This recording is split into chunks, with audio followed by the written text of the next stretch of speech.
Hi brothers and sisters in Christ, I just want to share with you kung paano po ako natulungan ng SIBFK EEFC Camp na mag-upgrade. Actually, tatlong bagay yung natulungan niya sa akin na ma-upgrade ko. First is yung relationship ko with other people. So natulungan ako ng camp na i-upgrade yon to improve and step outside my comfort zone in terms of my relationship with other people. So as an introvert, ayoko talaga nung una na makasalamuha, pero dahil kailangan mong makipag fellowship, kailangan mong makapag-usap, kailangan mong makapag-small group, so na-improve siya through camp.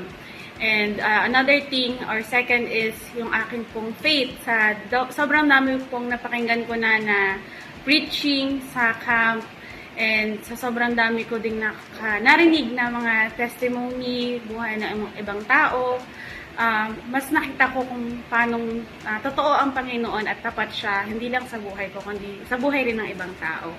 And lastly, na-upgrade ng camp yung aking pag-lead in terms ng sa ibang tao or sa mga kabataan, lalo na po ngayon na nagagamit ako to organize yung mga camp events po natin. So, nakapag-upgrade ako na hindi lang sa church ako organize ng mga camp or nakakatulong may organize yung camp ng Panginoon, kundi mas madami pa, and makakasalamuha din ng mga iba't ibang leaders na makikita mo din yung heart nila in serving the Lord. So nagpapasalamat ako sa SIBFK FC sa mga camps na nagaganap and sa buhay ng bawat volunteers, officers, advisors na ginagamit ng Panginoon upang i-bless yung bawat pananampalataya po ng SIBFK.